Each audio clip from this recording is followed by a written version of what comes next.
Hi, welcome to the You Can Quit Smoking podcast, where we go over stories of success with overcoming smoking addiction. Many people have moved through this radical transformation and use smoking as an opportunity for inner growth with deeper self-awareness and a greater capacity for compassion. So many have done it, and you can quit smoking too. I'm your host, Jessie Hartnett, founder of Honor Your Heart. Hey everyone, welcome back. I'm here today with Kam. Kam, can you introduce yourself? Thank you for having me. My name is Kam Knight. I am a mentor, international speaker, and author of a dozen books that you see behind me in the area of mental, physical, and emotional performance. Now I talk about a concept called internal resistance, which answers the question I had my whole life. Why is it if I want to do something, I know what to do, I know how to do it, and I have the motivation, desire to do it, but for one reason or another, I can't do it. And in a way, it's not just about why is it I can't do what I want, but stop doing what I don't want. And in this case, smoking. Yeah, that sounds perfectly applicable. Yeah. The struggle that I went through and so many others do. So talk to us about your story. What's your story with smoking? So I started smoking when I was young in high school. I had a good friend in junior high and parts of high school. And he was one of those guys that was kind of connected to more of the popular kids. And I was the guy that wasn't. So I was a bit of a shy, I don't want to use the word nerd, but, let's just say I wasn't the most popular kid in the block. He was one of those people who I hung around with. And when we got into high school, I think he wanted to fit in more and he started to smoke and drink and he introduced it to me. Because I didn't really have much going on then, I'm like, cool, I'll try it. And if it helped me to become more, I guess, quote unquote, popular or liked by the more affluent kids in school in unconscious ways, I thought, why not? And I say unconscious because a lot of this stuff was playing out without me realizing. But in hindsight, I do realize there was a strong desire or connection with kids who had, I guess, higher status than I did. It didn't become a habit really in high school. But then when I graduated and got into college, I became good friends with another person and he smoked quite a bit. And the people that we hung around smoked as well. And so just by being around people who did, I did as well. And what was it like that first time that you tried it? Did you have any reaction? Did it make you feel a certain way about yourself? Did it bring a closer connection that you were looking for? No, the first couple of times I did it, I got that buzz because it's a very stimulating feeling. It was hard to take in, which is kind of interesting because you're seen as weak if you can. So then there was a desire to be able to be tough enough or strong enough to be able to take a cigarette inhale without coughing or the other negative reactions. So I can't say it gave me that connection, but at a certain point when I was in college and I was hanging around more people who were doing it, it just kind of became a thing. Like people who I would go to bars with or spend my nightlife with, they were smoking, even though during the day they were probably studious. Yeah, in a way, by the time I got into college, it was a way to relieve that social anxiety. So I didn't quite feel comfortable around people all the time. I didn't know what to do or to be saying. So it was nice to be able to hold something that felt like I was doing something that didn't make me feel like I was being awkward or anything. And so the cigarette thing was one of those things that kind of played out. Totally can relate to that. It can be a comfort or something to do with our hands when we have that nervous energy. Yeah. And so how did it develop from there then? Because I was always around it, all I had to do was, hey, can I grab... There's different names for it back then. I don't know if the names are the same. They used to call it a square. And it was interesting because back home, friends from my high school that I still kept in contact with during winter and summer breaks, they smoked. People I lived with smoked. And then some of my friends in college who I didn't live with that also smoked. So I had enough people around who the word was bum. Can I bum a cigarette? That anytime I wanted to, I could. What was really good that I did is I made a commitment to myself that I would never buy a pack of cigarettes. That was one of the biggest things that was really helpful. So if I wasn't around people, then I had this thing that kept me from going down a bigger spiral than I could have, which was buying it. So since I never bought it, it never got as bad as it could have been. And did you have that desire to buy it when you were by yourself? And did you have to wrestle with that? Or is it something that was out of sight, out of of mind. It did come up from time to time, and it did come up that I wanted to wrestle with it. But I think a part of me just knew as soon as I bought my own pack, then it would be a bigger struggle because then I could just buy whenever I wanted. I think I did buy a pack here and there, but very sparingly, and I was on guard of not to do it more than once or twice. Yeah, it's difficult once you cross that line to go back. So all these people that you're spending time with, what did they think about it? Were they like, hey, you need to get your own, or were they just happy to share with you? Yeah, well, luckily back then it wasn't as expensive as it is right now. Right. So more often than not, they were happy to share with me. Yeah. In fact, we humans like to have other people join us in our vices. So a lot of times when we're doing something we shouldn't be doing and we know it's bad for us, we want others to do it with us. So I think more often than not, they were happy to have me join them in this vice. Yeah, you get that validation when you have Yeah. someone else. It's like, oh, it's okay. And it just feels more acceptable. I can relate to that too. Yeah, because it's kind of like drinking. When someone's not drinking, there's this need to make them drink so we can feel better about themselves that we're drinking. Yeah. And it's the same with smoking. And if somebody's not doing it, it actually makes us feel bad that we are doing it. It's easier to get someone to join us than to stop ourselves. So I think I was around enough people who were very happy to have me join them, especially when you're stepping outside for a break, like a smoke break. Some people just want company or have someone to, hang out with them while they're having that smoke break. It was never really a problem. Now, I will say there were times when I would ask for a cigarette and people would say no, or they would kind of get a little defensive and say something like, get your own. But from my experience, it was far few in between. Instead, it was more people willing to have somebody join them in this activity. I'm wondering, you just felt more comfortable, like when you were asking for one, it just was a way for you to connect, to feel included. What were some more of the things that you wanted out of it when you were asking, hey, can I have a cigarette? To be honest, I don't fully know.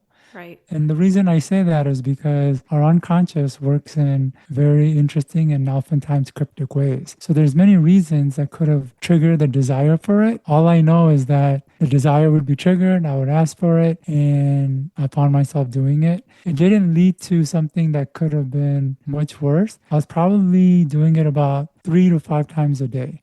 So I was getting enough for it to possibly create a problem, but because I wasn't buying it, it didn't go beyond that. Now, what was really driving it? It did feel cool when I was doing it. So, when you have a few drinks and you light up a cigarette, there's this feeling that it media did a good job of making smoking really cool. And so when I'm hanging around friends, talking about stupid stuff, and we're smoking and just that inhale, if I were to guess what I was truly getting, was that feeling cooler than I was, or just that I'm cool doing this thing around some people and having fun conversation.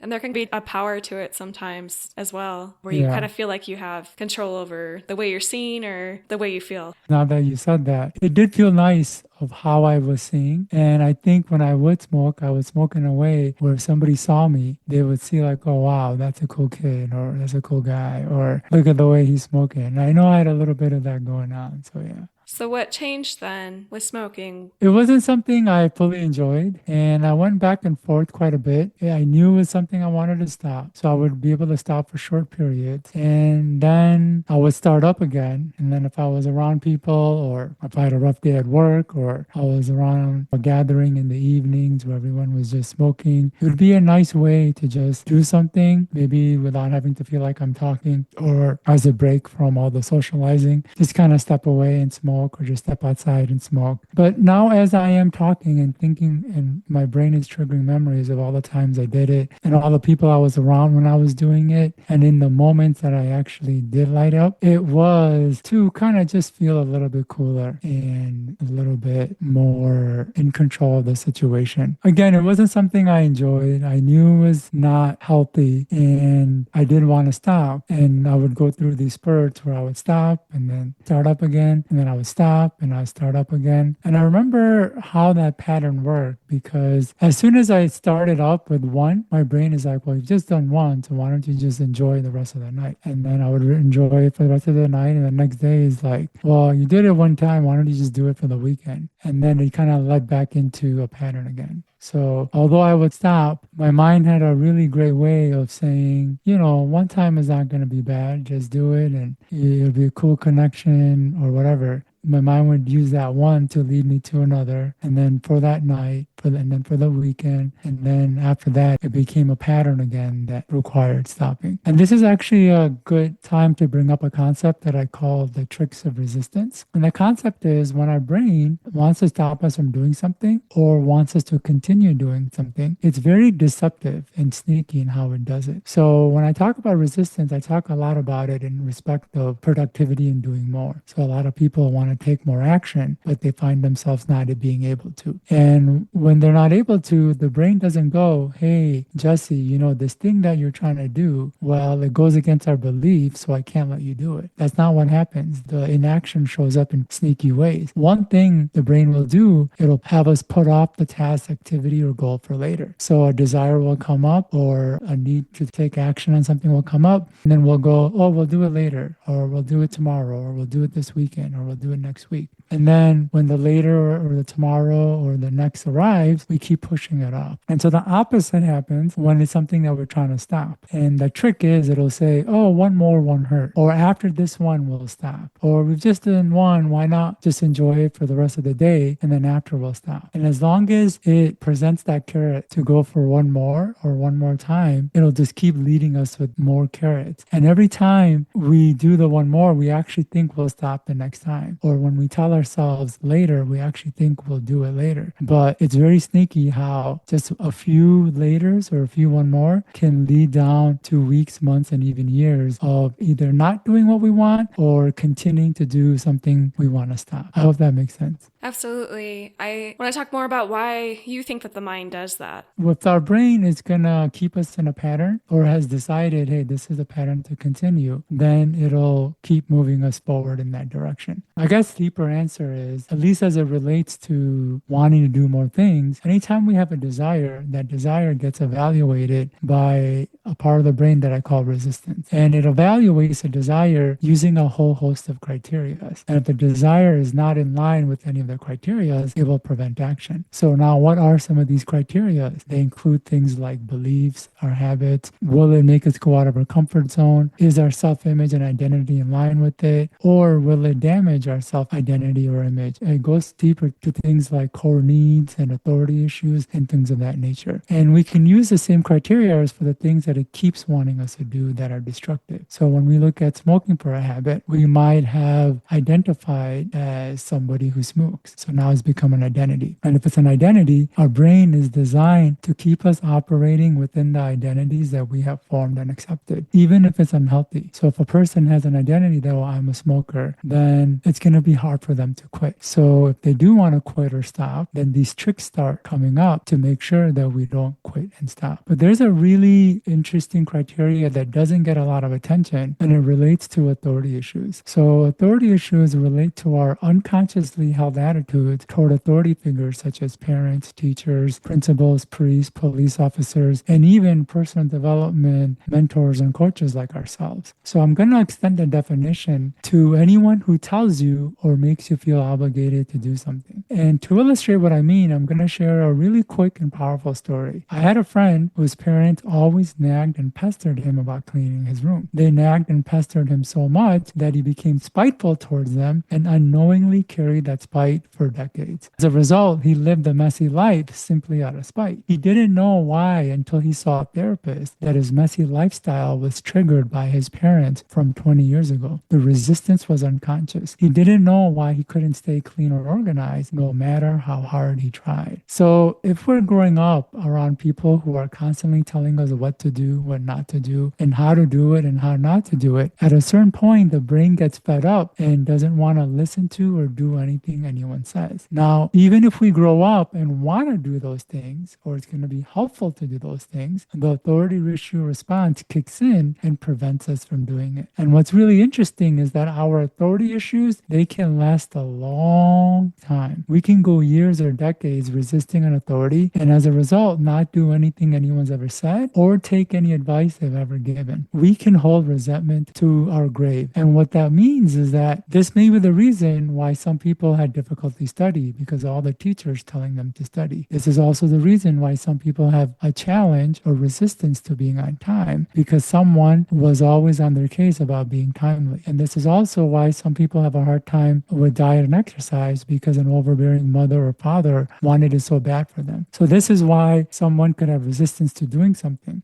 Now, it can also play out in the unhealthy habits and behaviors we picked up. So a person may have been told not to watch so much television or eat so much junk food, and now they binge like it's going out of style. Or a person still drinks, smokes, or gets high to give the big FU to all the people who said it's bad for you.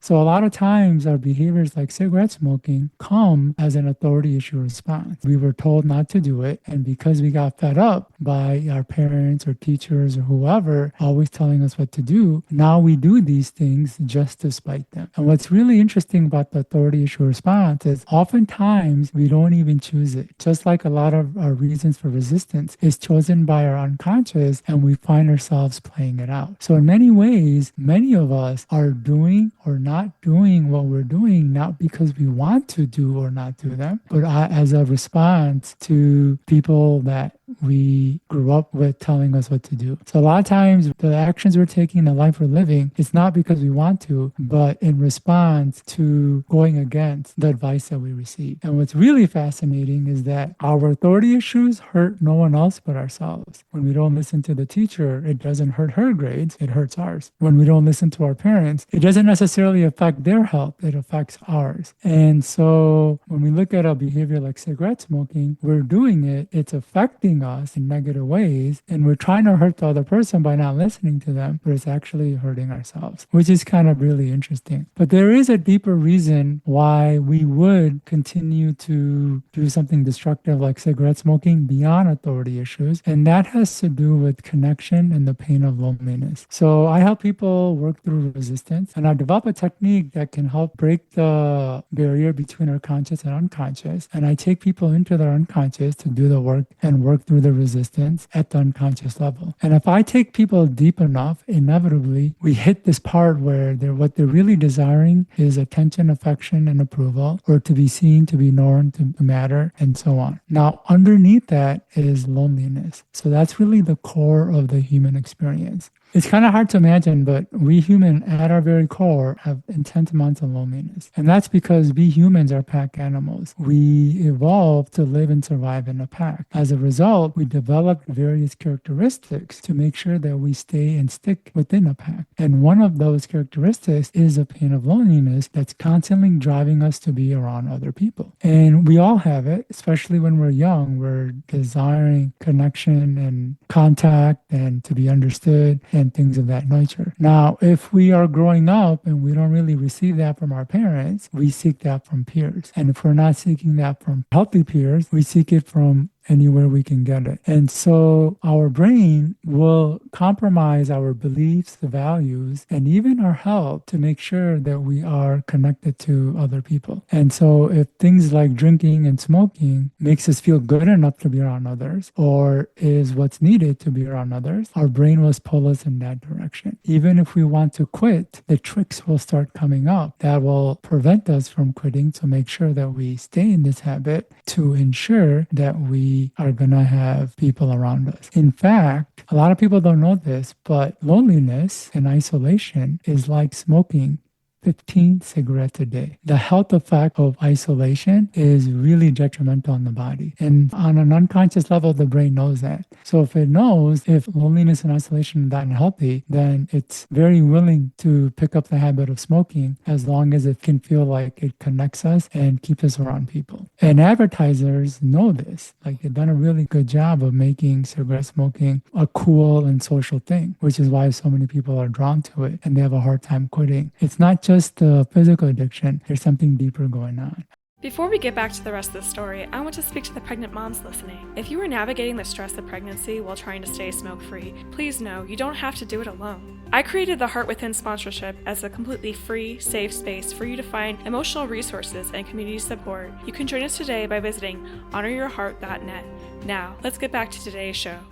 That's a great breakdown. Thank you so much for tying it to marketing, because I think that is so powerful that they're playing with these psychological strings that they know are going to keep us coming back and back. And we don't understand why. Like you said, it's all lying in the subconscious. It's so difficult to get to those depths. I have a two-part question. What are some tools that you use for yourself to tap into your subconscious? And I'm also wondering, with this in the context of smoking, what category did your resistance fall in? And probably several, but what's a main one that you resonate with? I think authority issues played a lot in my life because I did grow up with parents and an older brother who was constantly telling me what to do and what not to do and how to do it and how not to do it. There was a certain point where my brain got fed up and didn't want to listen or take any advice. What's really interesting about authority issues is even though I wanted to do the things that was going to be helpful, I went out and hired coaches and paid good money for advice, my authority issue response would kick in and reject a lot of the advice I was receiving. And so my authority issues really ran deep. And so a lot of the unhealthy behaviors I was doing at a younger age really stem from that. And I think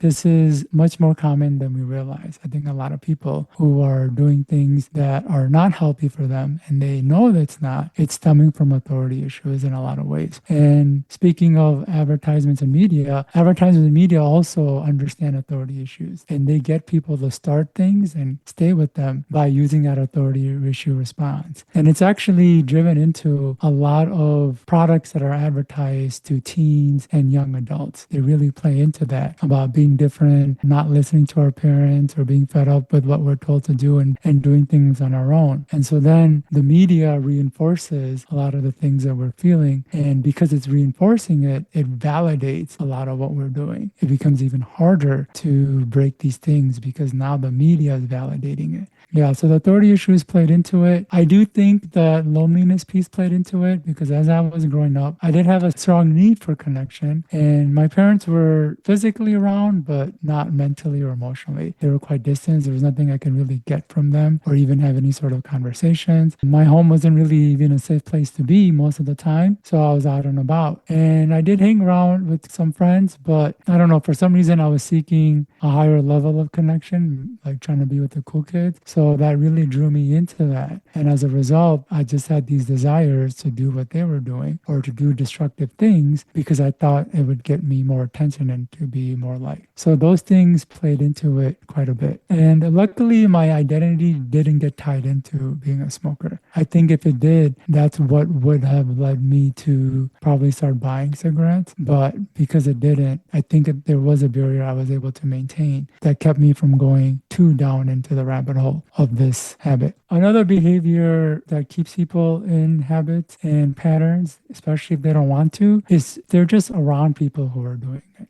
The way our mind and body works, we have an entire set of neurons called mirror neurons that is designed to mimic the thoughts, beliefs, attitudes, actions, and behaviors of others. So if we're just around people who are doing something, we're naturally going to pick it up. To help a person understand just how deep this mimicking goes, several years ago, I was in Thailand and I had met a woman who had a very interesting accent. As I was talking to her, I'm like, from your accent, it sounds like you're either German or Dutch. She's like, yeah, I'm from Holland. And I'm like, from your accent, it sounds like you spent some time in Australia. She's like, yeah, I just finished doing a 2-year work abroad in the country. And I'm like, from your accent, it sounds like you either lived in Sydney or Melbourne. And she's like, yeah, I lived in Melbourne. Now, she had no idea that she picked up an accent, but just being around people, it kind of seeped into her. And it was enough that I was able to pick up on it. Because there was a point where I was traveling a lot and I could really hear the nuances of different accents. And I picked that up from her. And so this illustrates just by being around people, we literally can pick up the thoughts, thinking, beliefs, behaviors, habits of others. If a person is hanging around people who smoke, regardless if they have authority issues or not, or regardless if they have a deep sense of longing to connect or be around others, they may find themselves picking up a smoke and then another one and another one. So that also played into it because when I was younger, I just seemed to be hanging around people who did it and I picked it up. And this was one of the keys for me to quit. When I finally quit, the way I did it, it was by cutting everyone out who smoked. Wow. Like literally cut everyone out. And it wasn't easy because, a lot of these people were friends of mine, the kind of friends who would really, if I ever needed anything, they'd be there for. And I had a lot of past experiences with them or history with them. It wasn't an easy thing to do, but as soon as I did, my desire to smoke just went away. It was all about the people I was really hanging out with that was driving it. And as far as subconscious stuff, there are a couple of tools that we can use for rewiring the subconscious. People can use things like visualization, NLP, neuro linguistic programming. It's quite popular and it can help people break cigarette smoking. But what I really like and what I use a lot in my life, not just in helping me break cigarette habits, but more or less anything I want to do is self-talk. For those who don't know, self-talk are statements that you say or repeat to yourself of the changes that you want to have or have happen. For example, if a person wants to improve their memory, you might repeat statements like, I have an excellent memory. I easily remember names, dates, facts, presentations, and more. Now, it may not seem like repeating such words could have that much effect, but it's huge. And the reason is our words are powerful. They actually seep into our unconscious and create the behaviors that we're describing. So if we say things like, I have a terrible memory, our memory actually starts to decline. But if we can flip that and say, I have an excellent memory, it can actually improve without actually doing any techniques or anything, just simply by changing your words. In fact, I have a set of statements that I repeat depending on the change I want. When I recently took up social dancing, salsa and bachata, I started repeating statements like, I am an excellent dancer. I learn and pick up moves easily. I regularly repeat, I have an excellent memory. I easily remember names, dates, facts, presentations, and more. And these things have really improved. And so when I wanted to quit smoking, I would repeat statements like, I am a non-smoker. I quit this habit from my life. And surprisingly, that was very helpful in helping me quit, to the point where I haven't even thought about cigarettes in about over 15 years. It's been so long that when we got connected on this podcast and it was related to cigarettes, and I'm like, yeah, I remember I did smoke and I did quit. And I remember even telling you that my habit wasn't that severe, so I don't know how helpful I could be. And you're like, yeah, it doesn't matter how severe it was, but if you had that journey, it would be great for you to have on. And then you sent me a set of questions about my journey. And it was interesting because as I was reading those questions, I had totally forgot that I used to be a smoker. And in some ways, it was a problem that I was trying to give up a few times. And now, because I cut out people who smoke and I was repeating these statements back then, like I haven't touched a cigarette in a long, long, long time. So that's incredible. That's so inspiring because it's hard to imagine when you're in it. Like you said, when you were, just one more and falling back into the cycle over and over again. It's hard to imagine that you can just live life and forget you even did it. That you could have a new way to connect to people, a new way to handle loneliness, your new identity, essentially. yeah. And so I think that's so incredible when people say like, oh yeah, I forgot.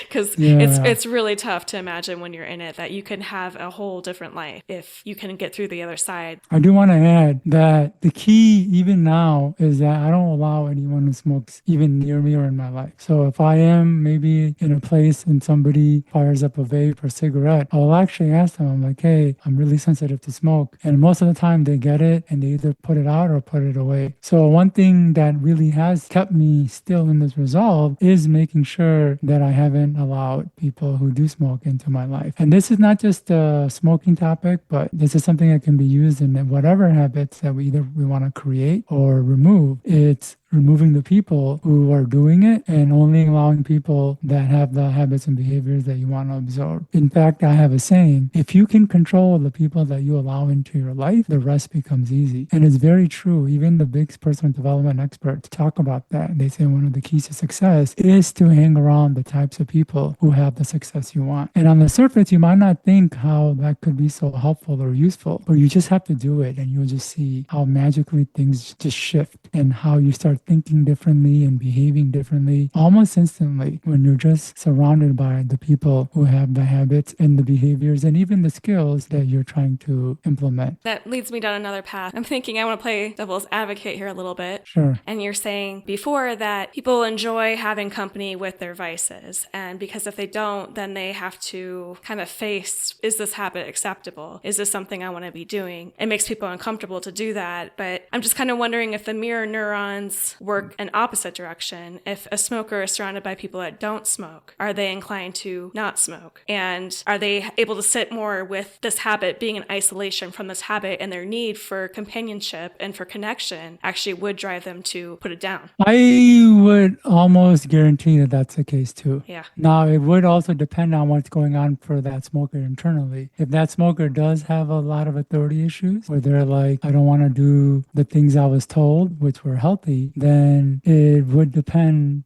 on the extent of their authority issues when they're around people who don't smoke. And it also depends on how different they want to feel. So there's another reason resistance comes up, and it's because a lot of times people want to be different. And to understand what I mean by that, I've traveled to over 100 countries, and this experience has given me the fortunate opportunity to notice certain nuances in different cultures and nationalities. And one of the nuances I've noticed in this particular culture is that everyone is trying to be different. Everyone and their mothers, whether it's by wearing different shoes, wearing different clothes, watching a different show, eating a different diet, or doing a different exercise. It's ingrained into our media, as it's the guy that's different that gets the attention, success, and the girl. Mm-hmm. It's even in our advertisements convincing us to be different by buying their product. So if a person sees themselves as different and wants to continue that, then anytime they do something that might make them seem like their norm or feel like their norm, resistance will arise. Now, if this person sees themselves as different by smoking, then being around other non-smokers may reinforce this habit, the desire to continue smoking, because it allows them to be different. And so it really does matter the extent of what's going on internally and how much the mirror neurons influence us. So the person has a lot of authority issues and they have this strong desire to be different and other things going on, then maybe the mirror neurons of people who don't smoke won't have as much effect.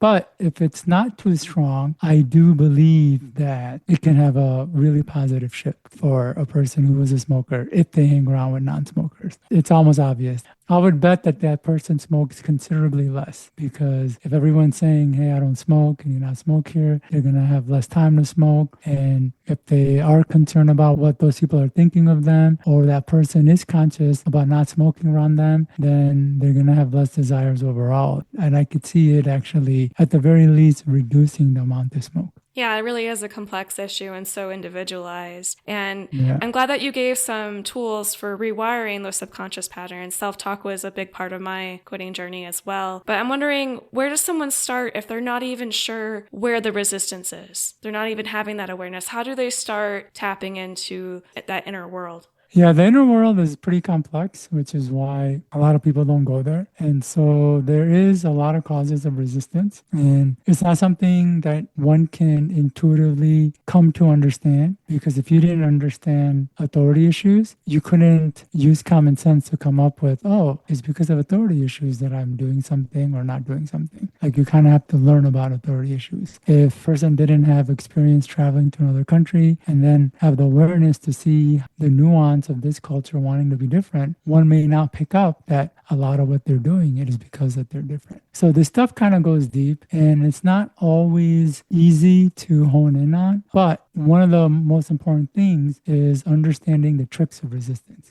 Because if we can see our avoidance patterns, we can see that we're in resistance. And once we can see we're in resistance, we can do something about it. So, for example, if a person is constantly procrastinating and putting things off, and they're using language like, I will do it tomorrow, I'll do it this weekend, I'll do it next week, or they're constantly pushing things off, and when the later or next arrives, they find themselves continuing to push things off, then they know they're in a trick. And once they're in a trick, they know in resistance. And when they're in resistance, they can kind of explore that a little bit more. And the opposite, if a person finds out, hey, yes, I am constantly saying one more, or once I stop something and I start up, it starts up slow, but I convince myself to get back in my old ways, or even worse, then those tricks are showing that we're in resistance. Now, what's actually really interesting is self-talk can also be a great way to uncover some of our resistance. So let's say a person does want to stop smoking or become a non-smoker. They create an outcome they want.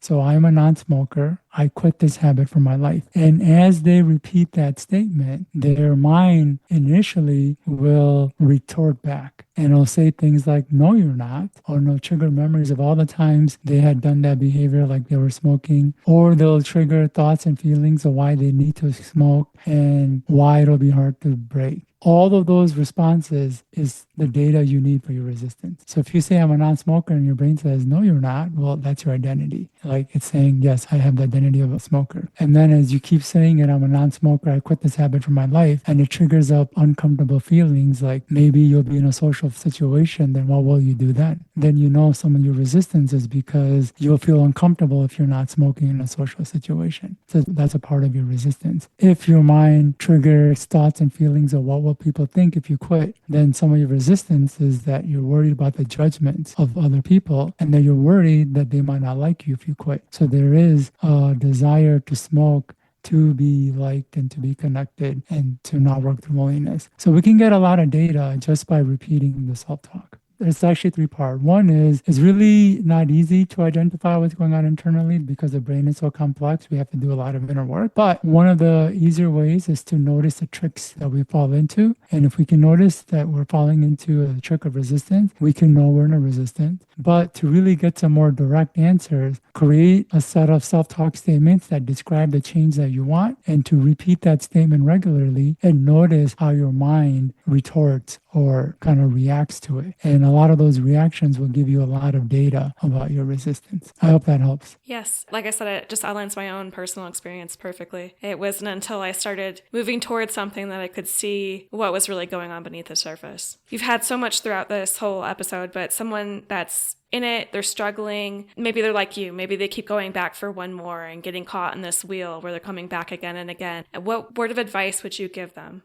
I would say that it's not as easy as it seems, because we do want to make it seem like it's easier. But one of the reasons I can help my clients so well and so quickly is because I don't fall into line with motivation and inspiration, because a lot of motivation and inspiration, they can flood our bodies with a lot of positive feelings. But when those feelings leave, we're just as stuck. They kind of can delude the reality of the situation. And the reality is it's not easy. And that means we do have to put in conscious directed effort in making sure that we not only stop, but we can stick with it. And by that conscious directed effort, it means it really does help to control our environment, the people that we hang around, as well as of our thinking to be able to stop. So environment means if we're going to the bars where it's very common for people to smoke and vape, it's going to be much harder to resist it. So anytime we see it, now it triggers a desire that now we have to resist. So if we don't see it, it doesn't trigger any desire that we don't have to resist. And so that might require changing some of our things that we enjoy. So I went from moving away from bars and clubs to one, not doing that anymore. And now I go to more dance studios such as salsa and bachata where there is no smoking. So I'm not around it. So I could still get my social, physical contact and interactions in an environment that doesn't present opportunities for me to resist something that I don't want to do. And then the people, again, it's really huge. If we can just cut the people who do those things and not allow them into our lives, it's going to go a really long way in making it easy to quit. And then if we can change our thinking as well and start using things that work on the unconscious level, like self-talk, we can just start with the statement like, I am a non-smoker, I quit this habit for my life. Two simple statements, just repeat it over and over and over, and you'll find the desire to smoke is less and less and less. And the most important advice I can give someone, and this has been really key in helping me to quit a lot of the things I don't want to do and stay on the straight and narrow with the things I do want to do. And that's to never get too confident, because there comes a point when we stop. It could be a month, it could be a few months, and then we just get confident, like, yeah, we got this. It's not affecting us, and we beat it. I don't know what it is with the brain, but what I found is sometimes when we get too confident, that's when our old ways really come in, because we've let our guard down. And so I never let my guard down, even now. Although I haven't thought about smoking for 15 years, it was almost completely out of my mind that I actually had this behavior that I was working to stop. A part of me was always keeping the people who smoked out of my life. So my guard was still up. And I never got too confident, like, oh, I would never smoke again. I wouldn't say things like that. But I just made sure that I didn't do anything and was aware of any of the tricks of resistance from kind of seeping in. That's great advice. Thank you. And it's really a clear outline to follow. So how can people get in touch with you? And do you want to talk more about the services that you offer? Sure. So I've got 3 free guides for everyone listening here. The first guide is called Prompt Engineering for Your Mind. People don't realize that the human brain was the original ChatGPT, and you can actually prompt it to give you answers and help you act on those answers. You can create prompts around quitting smoking as well as sticking with being a non-smoker. So that's the first guide. The second guide is Build Habits and Behaviors in Your Sleep. It's more or less using self-talk to program your unconscious to do the things that you want, and in this case, not do the things you don't want. So that's the second guide. And the third guide is End Procrastination and Sabotage, which is a deeper dive into the topic of internal resistance that I talk about. It talks about the challenges our own wants create, as well as the causes of resistance, as well as some of the tricks of resistance. And they can get all 3 of that